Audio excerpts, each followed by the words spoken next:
you're going to probably try to shut them down, right? Because you're feeling anxious. You don't want them to, even though like you want them to share, sometimes we just want to shut it down and solve the problem, and we can miss some crucial stuff, right?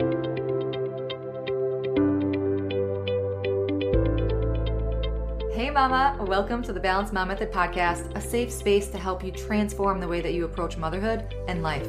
If you're a mom struggling with self-worth, overwhelmed with overstimulation, looking to slow down, conquer mom guilt, let go of external pressures, or even embark on a spiritual awakening, you are in the right place. Let's break free from that survival mode cycle by waking up from autopilot and authentically embracing our inner self-love, trust, and connection. Imagine if every single part of your life was perceived through a lens of expansion, value, worthiness, self-awareness, and acceptance. Hey, I'm Jenna, and I've been where you are. I was consumed in the struggles of motherhood and was always in my own head, never feeling good enough. I realized if I wanted to make a change, it started within me. And in finding that freedom, I've dedicated my life's work to helping other moms heal from the inside out to come back home to themselves too. So take my hand, mama. Let's set the foundation to live an intentional life full of peace, presence, confidence, clarity, belief, joy, love, and balance. If you are ready to weed the fluff, get to the root of cultivating real change, and feel connected to yourself on a love-rooted level, let's dive in and discover the power within you. Warm up that cold coffee, pop in your earbuds, and tighten that top knot, mama. Let's overcome together.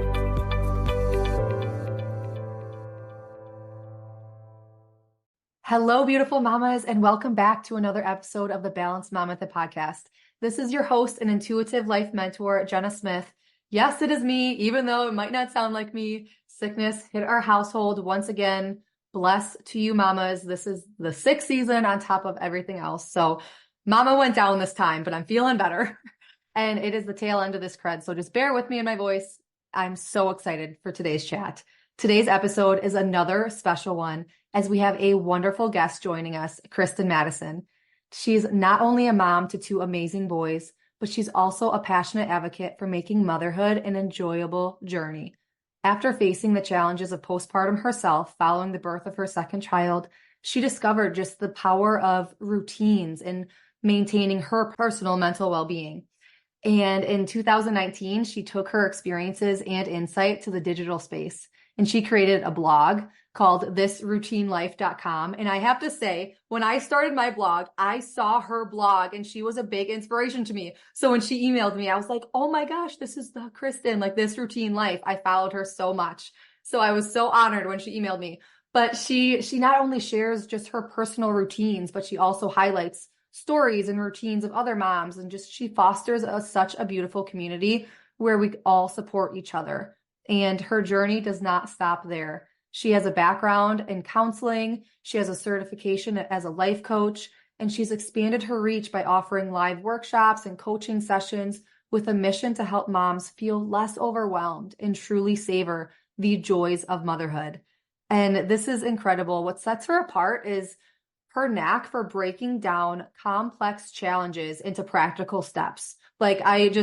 Hallelujah. Like we all just want simplicity, right? So today we are diving deep into her insights on motherhood, on the reality that yes, like there's tough moments and it's okay. So how to use grace over guilt, worry less, and know when it's time to almost let go of some control. I'm so excited to welcome Kristen. I want to pass over the mic to you, my friend, for you to be able to share just a little more about your personal journey into motherhood and what inspired you to start thisroutinelife.com. Thank you, Jenna. That was so kind of you. Such kind words. And it was exciting when we connected and you're like, oh my gosh, I totally remember.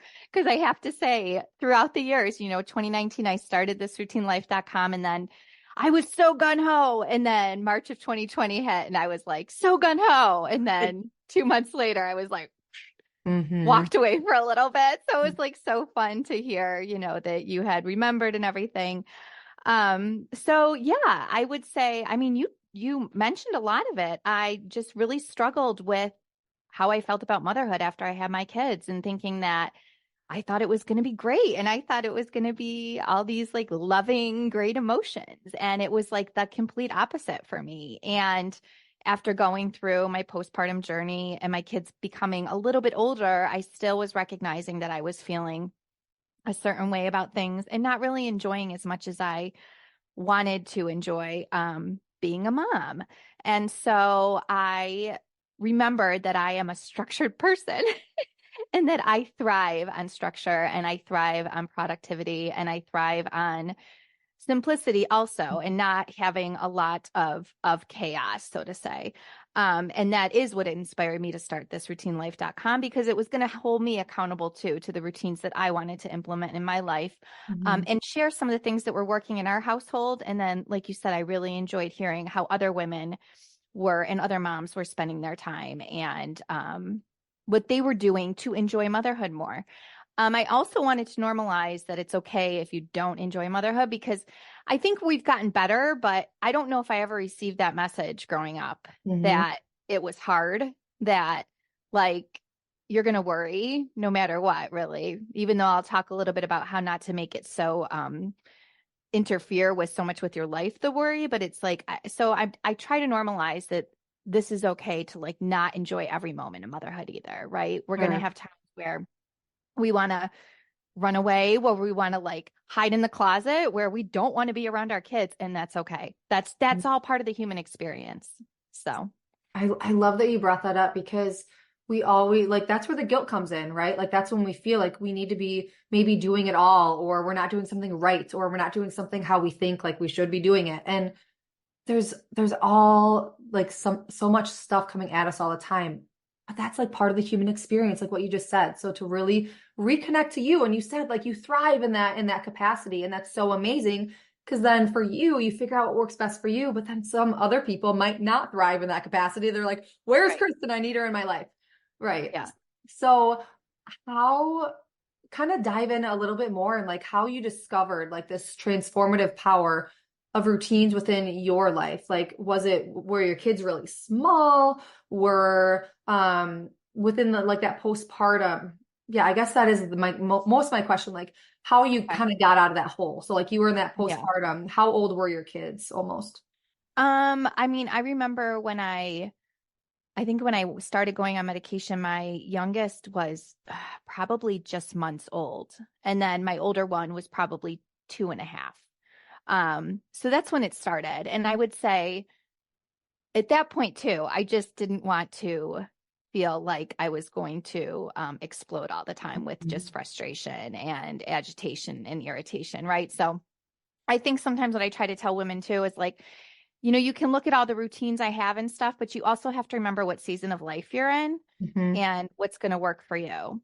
So keeping that in mind, like at that season of my life, I just wanted to feel a little bit more in control of my emotions, and I wanted to feel better. Right. And so I think what happened is that and I can't exactly remember, but I do know that a morning routine has always been huge for me. And Mhm. it's like almost impossible, right? When you have like little kids, but it's always been a real foundation. Before I had kids too, it was like my favorite part of the day.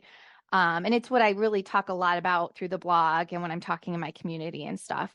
But I remember like recognizing, even if it was like, okay, I don't know when the kids are going to get up, but at some point, I'll make sure I've washed 3 bottles in the morning and um, uh, got one of my kids dressed. Like very simple things, but I was going to do that every day. Right. And that was starting to make me feel a little bit more structured again, a little bit more organized. Even if it was like by, 9 o'clock, we're going to get out of the house no matter what we do, even if I just take them for a short walk. So, just once I was able to get out of that place of feeling the anxiety and stuff, being able to implement just small steps to get back into a routine. And then the other thing that always motivated me when my kids were little is like, what routines do others use for their kids? Like I love testing out new routines on my kids, right? So it Mhm. was like when they were real little, I don't even know what it was at the time, but it was like they eat, they play, they sleep. Was it something? Do you know what I'm Yeah. talking Yep. about? Yep. Yeah. I So I think think I that's got the exactly it. book. Yeah, I think I bought the book and I'm like, oh, I was so excited. I'm going to do this and I'm going to see how it goes. And for the most part, really, I did start to get my kids on a routine at a very, very young age because it helped me so much. And it really has helped them. Now, fast forward, I have an 11-year-old and an 8-year-old right now. And not to toot my own horn, but I like to say like that my kids both go through their morning routine seamlessly and get everything done. Now that has taken, like I said, they're 8 and 11. And I started at like I said, when they were babies, really doing a good Yeah. morning routine with them. And my 11-year-old now has even, without us prompting or saying anything, has even started working out for a few minutes in the morning. Like he's added that into his routine. So of course for me, right, I'm like, oh my God, I love this. Like he's Yeah. creating his own ideal morning routine, right? So I think, yeah, it was really a way for me to feel like I was being productive and I was able to manage a little bit of the chaos. No, and that's wonderful because I'm also a very routine driven person too. And that was something that saved me in those postpartum days. And that's also what inspired my business too, which is crazy because you're like, how can I add one more thing to my plate? But like, you hit that quote unquote rock bottom, within Yeah. that postpartum. And I was like, I need to make a change also. And my son now, who will be turning 5, like if we don't follow the routine, it's like, Mom, what's wrong? Because, so I get it. And I mean, it's a very proud moment, but then I'm like, did I go a little too strong? Because like he still has I kind of know. those tantrums sometimes when it's like, if we're Yes. out of sync, right? Um, Yeah. Yeah. I but get that. I go back and forth too. Sometimes like am I too disciplined with this with them? Am I not? But really at the end of the day, whenever I would try to install new routines on them, and let me say, not like when they were 2 years old, but as they got a little bit older, I was very disciplined in the beginning. Like we had our morning routine checklist. I talked a lot yeah, about that on the blog and stuff. And like, I'm not joking. I didn't just talk about it. Like we use that every day. Like they would bring it to me before they left for school. If they didn't complete everything, they might not have screen time after school. Like I was really very disciplined with that from yeah, the very beginning. And I've let up a little bit now because they've built those habits. They brush their teeth, they wash their hands, they do the things, they really dress themselves to go to school. So I don't feel like but when they were young, I was very hmm disciplined with that. of course. And my son just started 4K and getting out the door. I mean, it was considering, I mean, we had to get up a little bit earlier, but it was pretty seamless. So, I mean, kudos because now, like Yeah. what you said, now your kids are like at that age to where they're starting to implement what they want to do too, which is awesome. That's so great. Yeah. Thank you. So, okay, we talked a little bit kind of before we started recording just about the importance of using grace over guilt. Can you kind of elaborate on what you mean by this personally and kind of how other moms can adopt this mindset of grace over guilt? Yeah. I mean, I would say for me, the biggest change I've seen with that is when I would lose my cool with my kids, when I reacted in ways I didn't like, when I yell, I immediately would go to the place where I would tell myself I'm a bad mom. I would feel horrible for how I behaved. I would feel a lot of shame and guilt. And this would just become I call it like the angry, yell, feel shame, guilt cycle. Because once you're feeling that shame and guilt, you're feeling so poorly about yourself, then it's really easy to get upset again, right? And to yell again and to get into that mode. And so I would get myself in these repetitive modes where it was almost like it was so hard to get myself out of feeling this constant frustration and stuff because it was more with myself, but I was projecting it to my kids. And what ended up happening is through some coaching and stuff, I was like, wait a minute, like I need to go easy on myself and see what happens. I like to look at everything as an experiment. So it's like, let me see what happens if I don't beat myself up. So I'm not going to resort to guilt. I'm not going to tell myself I'm a bad mom. I'm just going to say, that was tough. You're a human, that maybe wasn't the best way to handle it, but it's okay. Like next time you can handle it differently. You can apologize. Like it's okay. Nothing really went wrong.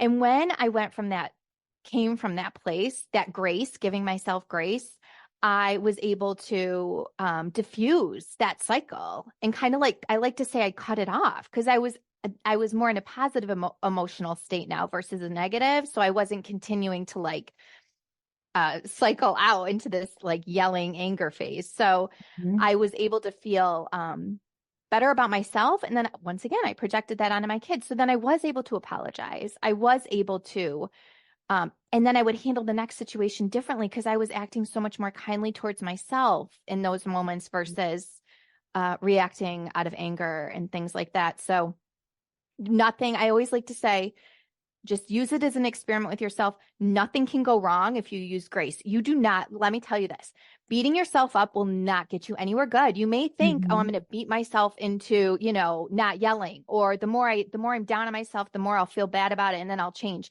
Never works that way. It might work that way for a day. Believe me, I've seen this and I've been that person. For a day, I'll be like, it's okay. It's okay. Like they do something, and you're like white knuckling it, trying to be Right. calm. I'm trying to be calm, trying to be calm. But it doesn't last long term because you have to really change the way that you talk to yourself and stuff. So I always say, like, just test it out. Next time you do something you're not proud of as a mom, like give yourself grace and just see the outcome of that. And sometimes in those moments too, like your kids surprise you because when you don't harp on whatever situation it is, they may come up to you and say, I'm sorry. I've had that happen too, where like out of nowhere, my child came up to me and was like, I'm sorry I acted that way. And it was like, that would have never happened if I had just continued on with the cycle. Right, exactly. Or yeah, that's so, so true. Oh, I just lost my train of thought. I was going to say something in terms of the grace, but that's so beautiful that you just said, like your kids will then come to you because we had the same thing happen last night. During bedtime routine, both my Yep. kids were like playing, when it's time to go to bed and Yes. like trying to play along, but still trying to keep that boundary. And I said, okay, we're not going to finish this nighttime routine if you're not going to, I'm singing my song, whatever I was doing. And I stepped out to just use the bathroom. I was going to come back and they were both like, whoa, like she's never done that before. And the first thing when I come back, my son's like, Mommy, what are you grateful for? Because that was the next thing in our routine. So it's so true. Instead, I could have like yelled, and what have you. But I just said like in a stern mom voice, right? Like they know my levels. And then I stepped away so I can calm down, come back. And exactly. Like he had that space also to calm down or whatever that was. Yeah, that's great. Yes. Yeah. So you're able to see that too. Definitely. Right when you said that, I was like, yes, 100%, because we're not so like the projection, what you said, that was another amazing point because what we're feeling inside, yes, they still need boundaries. They still need the discipline. But a lot of the times we're projecting our emotions and what we have going on too on that one little straw that broke the camel's back, right? When we could be giving that grace. So Yeah. what are some practical tips? Like, is it breathing, meditation? Kind of like how did you kind of change and shift that mindset? Do you have any practical tips to share to kind of shift I into mean, grace?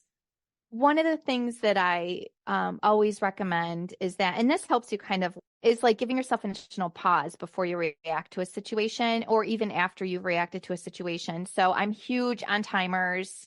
I love like setting my timer for 5 to 10 minutes. I use my Fitbit all the time and just being like, okay, at the end of this, I can decide how I want to handle this. So I can either go negative, like hard on myself, or I can give myself grace. Same thing with how you react to your kids. They're, making a lot of noise, fooling around. Like you said, like it's exactly what you did. I can step away for a few minutes and then come back and I can be intentional with how I want to approach this situation. I think if you can cut yourself off somehow and so that you become more intentional with how you react to things, that has so much power instead of just reacting. Because for the longest time, that's what I was constantly doing, was just like reacting to whatever situation was in front of me. That's really true. That's a really good point in that sense of like stepping away, setting that timer. I love timers too. So when you said that, I was like, yeah, I love timers for everything. Yes. But yeah, to be able to like regulate that nervous system, to calm yourself down, to be able to respond with intentionality. I love it. I love it. So in terms of worrying, I know I feel like we have like it was like the guilt, the worry, the letting go of control. So moving on to like worrying in motherhood, because we're always worrying, like everything, the downloads, everything coming in, right? Everything's always we always feel that way. There's always something to worry about. So are there specific strategies or mindset shifts in terms of kind of reducing that unnecessary worry? You said that you kind of wanted to touch on that too. Yeah. Yeah. So I think that one thing we need to recognize is that worry robs us of the present moment and it can really rob us of our connection with our kids. And I'm sure we've all experienced this. Like even last night, I was laying with my son and he is 11. He's getting so big. And I was just laying with him. And all I kept thinking about was like how fast time was and I'm going to miss laying with him and I'm going to miss all these things. And it wasn't necessarily like a worry, right? But it was just like, it made me like sad. And I'm like, which isn't always bad, but instead of just being very present and like, you know, like really feeling his hug and things like that. So it's like, I always like to think when you're not present with your kids because you're letting your mind run off in worry mode, you're going to probably try to shut them down, right? Because you're feeling anxious. You don't want them to, even though like you want them to share, sometimes we just want to shut it down and solve the problem and we can miss some crucial stuff, right? So just to pedal back a little bit, one of the things that's really helped me with this is kind of what we talked about, like the acceptance of the human emotion, 50% good, 50% bad. In any given day, we're going to feel horrible things and good things, right? That's how life is. I just had this conversation with my son too, kind of like life isn't always just very like unicorns and rainbows, right? The reality is good things happen, bad things happen. It's always been that way. So the sooner that you can kind of just accept, even though it sounds dark at times, that is the reality. And the worst thing that can happen is that you're going to feel an emotion about something. Then things that maybe used to scare you or bother you don't bother you as much. So I used to lay in bed at night worried about what was going to happen to my kids when they got older. Were they going to be like drug abusers, like all these things that I have no control of right now, right? And like here they are, so cute, like when they were 5 years old, laying in their bed, and this is what I'm thinking about, you know?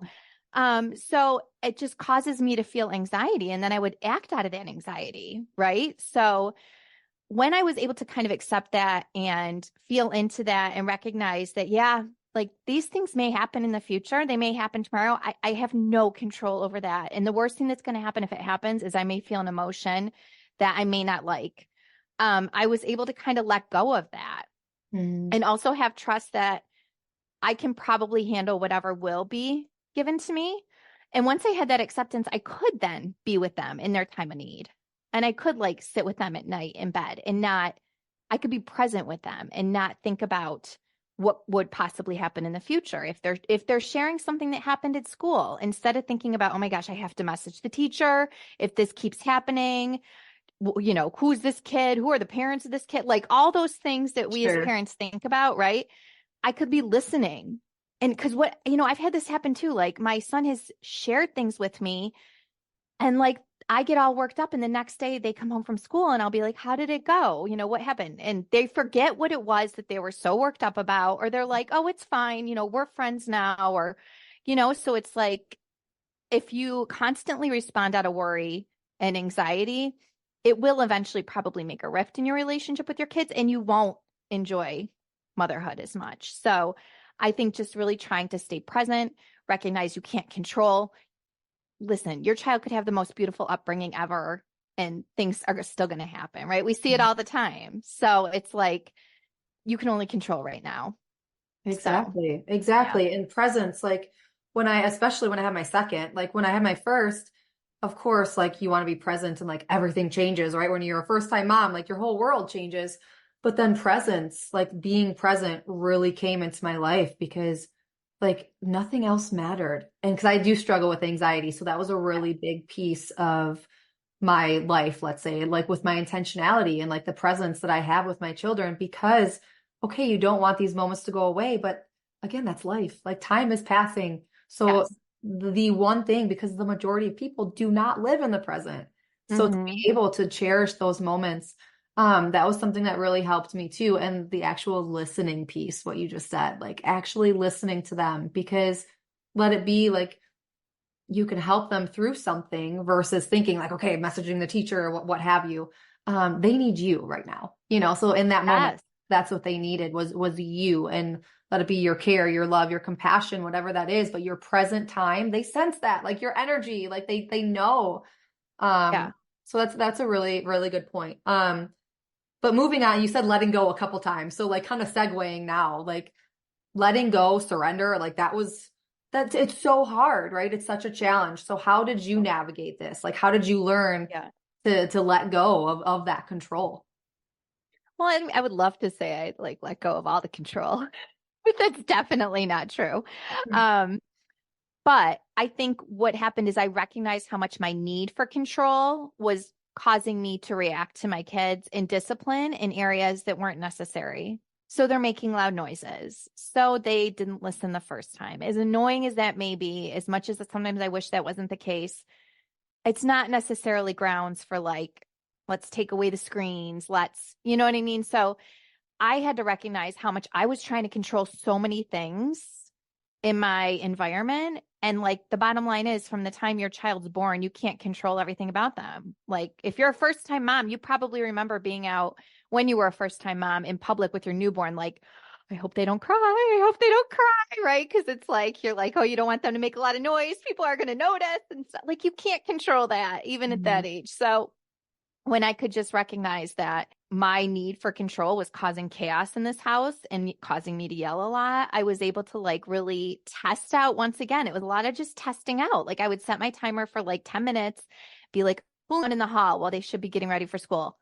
I could go out there, send them both to their room, or I could wait 10 minutes and see what happens. And sometimes I'd wait 10 minutes and I'd go out there and they'd be getting ready. So here they had this great time playing with each other and now they're getting ready and I didn't even say anything. And I could have just disrupted that whole thing and caused chaos, right? So it's like I wasn't even allowing my kids to really trusting my kids to do the right thing because I was always trying to control immediately how they were going to act or how they were acting. So I just that recognizing of how much, like I said, it really was chaos I was creating by trying to control so much, even from them at a young age. And then once I saw that, being able to test out what would happen if I took a step back. Like I said, I wish I could tell you I do that all the time. I don't, but I'm finding it more and more that when I do lay off and I don't react to my ability to want to control things, magical things sometimes happen. And I'm so thankful for that. That's so true. And this is an example I'm thinking within our house, like, because if you're a type A, routine driven, you probably like a tidy home, right? So then you try to keep your house, Yeah. nice and tidy or what have you. And then you want the kids to then like go play, go do your own thing. So then they make this big mess, in the middle of the living room. So that's something Yeah. like 'cause for me, obviously that was like I'm sharing me as an example. Mm-hmm. It's like we'll clean up the mess. We'll get it done. Mm-hmm. Like Mm-hmm. you want them to go play by themselves. You want them to be independent. So they're making a mess for a little bit. Yeah. So I just thought of that example because when you were talking about that, because that was something that I had to let go of. Like, Yes. and it teaches them also those habits also of, okay, after we're done, let's make the biggest mess ever, but after we're done, then we get to clean it up. So to me, I mean, our kids know all about chores because I was a stay-at-home parent, with them. So, to know like, okay, this is when we Yeah. do the cleanup, this is when we do the dishes, so things like that. So Yeah. as someone kind of with a background in counseling as yourself and being a certified life coach, you help moms with a lot of challenges. Like we just went through a whole slew of things that I feel like you have helped an amazing capacity of moms in these fields. How can you kind of help or how like any practical tips with creating routines, like as a whole, like let it be with your mental health, with your physical health, with your home, like how do you kind of, what are those, do you have like a framework of like first steps? Kind of like I would say the first step is to figure out what type of day or what's going on that makes you want to create the routine. So if it is like, let's just say morning time is super chaotic in your home, then what I would say is then we just focus on like the morning time. You write down the steps of like everything you'd like to get done in the morning realistically. Like I said, I always want to start with where you are in your life and realistically what you could get done, what you want your kids to get done. And then if you can fully execute the routine and just keep testing it out. But sometimes if your kids are really young or, you have a lot going on, sometimes it's just taking the first step in the routine and getting that down and then moving on to the next step. So the biggest thing, like everything too, is to give yourself grace with that. Like you got to test it out, right? You're not going to be perfect. Our brain hates change. Our kids don't like change sometimes. So they're not going to be perfect. So if you're trying to get your kids into a routine, I always say give it at least like a month before you totally throw in the towel and you're like, we're not doing this. And guarantee you're going to get pushback, not only from your kids, but from your brain. Unless it's something you're so excited to do, you're going to get pushback for a while and you're going to fumble. It's not going to go perfectly. At one point, you're going to say, this isn't worth it. The fight's not worth it. I'll just, they don't have to brush their teeth or whatever about their hair. Who cares? Like, it's not worth it.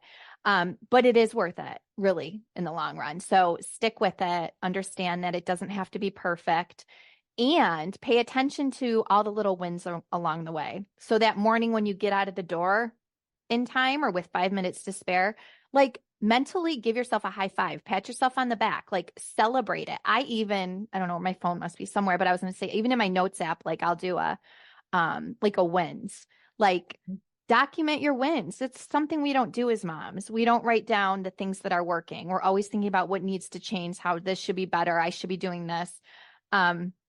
So just start there. It doesn't have to be perfect, but yeah, just start with an area that you want to improve, put the steps in place, how you want to improve it in the time frame, and then test it out and go easy on yourself, go easy on your kids, and give it a chance. Mm-hmm. It's so true, because that's like you said, where the grace comes in, because it's never going to be smooth sailing, Yeah. especially getting Yeah. started. Any new habit, like working out or whatever it is, like that third week is like when a lot of people quit. So Yes. starting any sort of new habit, it's going to have that pushback. So I'm so glad that you brought that up, because it's so true. And just know that you're never alone in wanting to start that. Right. Right. Mm-hmm. Okay, so I have one more question. Okay. And this is something that I'm starting new on the show. And I just love how open it is for you. So I'm totally putting you on, yeah, I'm putting Okay. this out here. So, okay, All right. first Hand it time to I'm me. asking this question. So I wrote it down. Do you think that the decisions that brought you here, do you think that the decisions that you made that brought you here to this point today, can you discern when you listen to your heart or like your intuition or that gut response versus maybe like those decisions that you made from like your ego or thinking like, oh, I had that gut response, but I went the different way. Like because I thought I should be doing it this way, or thought maybe you like of what was expected of you. Does that make sense? Like how Yes. do you have any discernment with that? And like, how did it Yeah. shape your path? I have to really narrow that question Yeah. down. It's a very good question. And I love it because I actually was thinking about this today. I think that when you listen to your heart, it's a very kind of a quiet and a calm Mhm. knowing, right? And a feeling, and like I don't know how it got there, but it's like there. Now I think when you're listening to your ego or what you think you should be doing, it feels very hurried and very fast and very like it doesn't feel always so like kind, if that makes sense. It's Mhm. almost like, oh, you should be here, you should be doing this. Like, and I think one of the things that when I was going through this parenting journey, I would do a lot of journaling. And that's where I feel like my heart was able to come out. It was like I had so much information from books I read, things I listened to, what other people said, but it was really when I could sit down and write things out, it was more my intuition of like, no, I know what's best for my kids. Like I'm their mom, Mhm. right? And I love some of these ideas I'll take with me and some of them I'll leave because I don't think that is so it is going to work right now. But it's so easy to get caught up into I think you said like the ego, right? Versus your intuition, because I think sometimes that seems more fun and more like I don't know. I don't know if that makes sense. Like I know we talked about it a little bit with over email with our businesses. And it's like Mhm. I Mhm. I go through that so many times where I'm like, I should be doing this, I should be doing that. And then I totally avoid my intuition and what it's telling me I should be doing. And then what really ends up happening is I push myself so much farther behind than I want to be, because I had got Yes. caught up in that other Yep. the shoulds and listening to what others think is best. So Mhm. I don't know if that answers your question, No, but it does. And that's so beautifully put, because I feel like the automatic writing or the journaling that you do, it's so powerful. And when you said that, I was like, yes, because that's a piece that I, through meditation, and sometimes I'll like funnel that down into journaling and automatic writing through my meditation for the same yeah. reason. So that's Yeah. so, so beautiful. Thank you so much for sharing that. Oh, yeah. That was a great question. Thanks for Oh, asking. yay, yay, yay, yay. So, okay, what services do you offer? Where can people find you, Kristen? I'm so excited. Okay. Yeah. So you can find me at thisroutinelife.com, just like it sounds, thisroutinelife.com. If you hop over there on thisroutinelife.com, I have my little quick guide to lessen overwhelm and enjoy motherhood more. So that is a Hey. free guide that you can grab that covers all the topics, like kind of condensed down into this very helpful guide. So there's productivity tips, time management tips, routine tips, self-care and sanity tips, how to be a less angry mom. I kind of put the best of the blog all within that quick guide to lessen overwhelm. But I also offer live workshops and counsel, like one-on-one coaching and things like that. So, but just start by going to the blog. Yes. Oh my gosh, that freebie sounds amazing. Thank you so much for putting that together and just having that Yeah. resource for this community, like for moms in general. That's You're amazing. Oh my welcome. gosh. Thank you so much for being here with us today, Kristen. I really enjoyed our chat together. Jana, this was fun. Yes, yes. And thank you so much to my mamas again. Everything that we discussed will be linked in the show notes below. Thank you again and have a wonderful, blessed week. Until next week, my mamas, as always, simply be you. You have everything inside of you to find your peace, feel your balance, and embrace self-love, trust, and inner connection within your life. We're sending our love and light. Did you find this episode relatable or compelling? Please give me a review. Thank you so much for spending this sacred time with me on the Balanced Mom Method podcast. I am sending you so much love and covering you in light, praying this episode has helped you in some way. And if it has, I'd be so grateful if you left a written review sharing how it's impacted your life. It truly lights me up hearing how you are on your way to your breakthrough. And also, please share this episode with another mom who may be struggling to remind her that we are never alone and to help give her that empowerment to take that first step. And be sure to check the show notes for additional ways to connect with me, our motherhood empowerment community, and if and when it feels good to you, learn how we could work together to help you reclaim your power, mama. Thank you. I appreciate all you are and all you do. Sending my love and light.